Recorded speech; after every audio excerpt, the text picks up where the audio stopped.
తెలంగాణలో పార్లమెంటు ఎన్నికల ప్రచారం క్లైమాక్స్ కు చేరుకుంది. ఎవరికి ఎన్ని సీట్లు వస్తాయి, ఏ పార్టీ కదేంటి, ఎవరికి ఓటు వేస్తే బెనిఫిట్ అవుతుంది, ఇవన్నీ ఓటర్లు లెక్కలు వేసుకొని పోలింగ్ కి రెడీ అయ్యారు. అయితే పొలిటికల్ సర్కిల్లో మాత్రం ఆసక్తికర చర్చ జరుగుతోంది.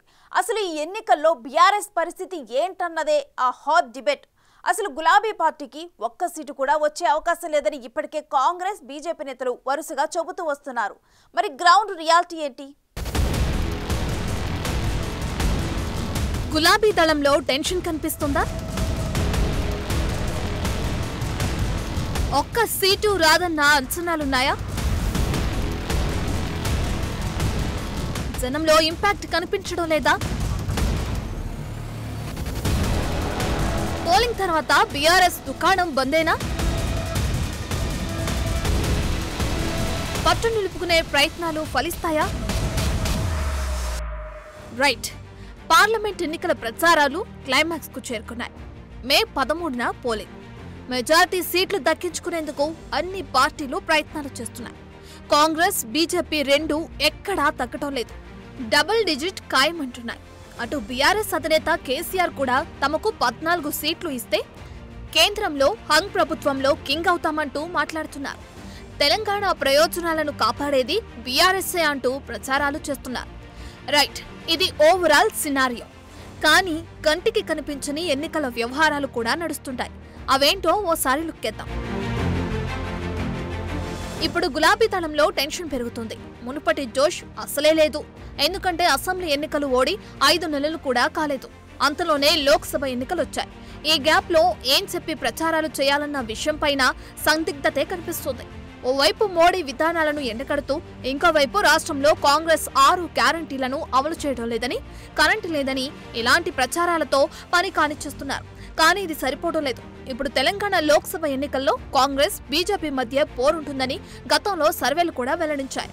ఓవరాల్ గా చెప్పాలంటే ముక్కోణపు పోటీ ఉంది. కానీ మూడో కోణమైన బీఆర్ఎస్ మాత్రం ప్రచారంలో వెనుకబడిపోయిందంటున్నారు. లోక్సభ ఎన్నికలు వేరు, అసెంబ్లీ ఎన్నికలు వేరు.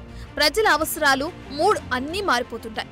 కేంద్రంలో ఎవరు వస్తే బాగుంటుందన్న ఆలోచనను జనం ఖచ్చితంగా చేస్తారు. చెప్పాలంటే కేంద్రంలో ఓవైపు కాంగ్రెస్, ఇంకోవైపు బీజేపీ బలమైన జాతీయ పార్టీలు, మిగతావన్నీ ప్రాంతీయ పార్టీలే. తొలి 3 దశల పోలింగ్ తో కథంతా కాంగ్రెస్ వైపు టర్నౌట్ అవుతోందని ఆ పార్టీ నేతలు ధీమాగా ఉన్నారు. అందుకే మోడీ కూడా స్వరం మార్చి కాంగ్రెస్ పైనే విమర్శల డోసు పెంచేస్తున్నారు.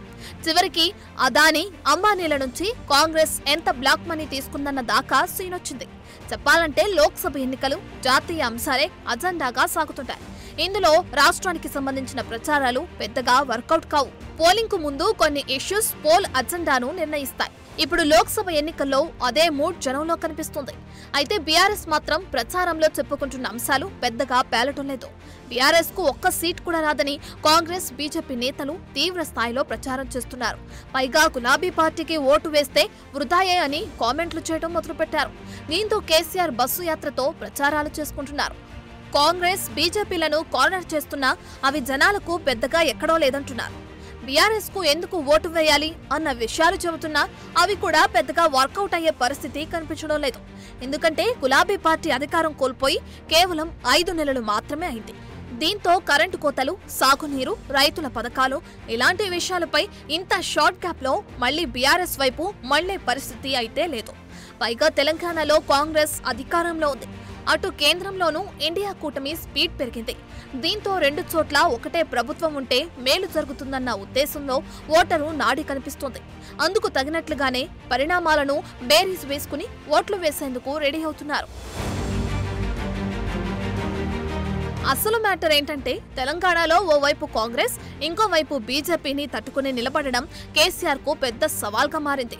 ప్రచార సరళి చూస్తుంటే బీజేపీ నుంచి జాతీయ నేతలైన మోడీ, అమిత్ షా, నడ్డా, రాజ్నాథ్ సింగ్ సహా బీజేపీ పాలిత ముఖ్యమంత్రులు తెలంగాణలో ప్రచారం హోరెత్తిస్తున్నారు. ఇంకోవైపు కాంగ్రెస్ నుంచి రాహుల్ గాంధీ, ప్రియాంక గాంధీ, ఖర్గే వంటి వారు ప్రచారాలకు వస్తున్నారు. దీంతో రాజకీయమంతా ఢిల్లీ లెవెల్లో నడుస్తుంది. సో బీఆర్ఎస్ కు ఇంపాక్ట్ పెద్దగా స్కోప్ లేకుండా పోయిందంటున్నారు. పైగా ఈ 2 పార్టీలను ఎన్నికల్లో ఎదుర్కోవడం గులాబీ బాస్ కు పెద్ద సవాల్గా మారింది. అందుకే బీఆర్ఎస్ కు ఒక్క సీటు కూడా వచ్చే ఛాన్స్ లేదన్న ప్రచారాల్లో స్పీడ్ పెంచుతున్నారు. తెలంగాణలో బీఆర్ఎస్ కనుమరుగు ఖాయమని కాంగ్రెస్ బీజేపీ నేతలు పదే పదే కామెంట్లు చేస్తున్నారు.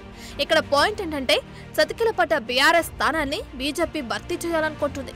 అందుకే గులాబీ పార్టీకి స్కోప్ లేదన్న సిగ్నల్స్ ఇస్తున్నారు. భవిష్యత్ అంతా బీజేపీదే అని చెప్పడం వెనుక రీజన్ కూడా ఇదే. అసెంబ్లీ ఎన్నికలు ఓడిన కేసీఆర్ పార్టీని వెనక్కి నెట్టి వరుసలో ముందుకు రావాలన్నది కమలం పార్టీ ఆరాటం. అందుకే మోడీ, అమిత్ షా దగ్గర నుంచి తెలంగాణ రాష్ట్ర బీజేపీ నేతలు కూడా ఇదే రకంగా సిగ్నల్స్ ఇస్తున్నారు. గులాబీ పార్టీ కేల్కతమన్నట్టు మాట్లాడుతున్నారు. పైగా క్షేత్రస్థాయిలో గులాబీ పార్టీకి పరిస్థితులు కూడా అంతగా అనుకూలించడం లేదు. కేసీఆర్ బస్సు యాత్రలో జనం నుంచి నిరసనలు ఎదురవుతున్నాయి. బీఆర్ఎస్ ప్రభుత్వంలో ఇబ్బంది పడ్డవారు తమ అసంతృప్తిని బహిరంగంగానే వెళ్లగక్కుతున్నారు.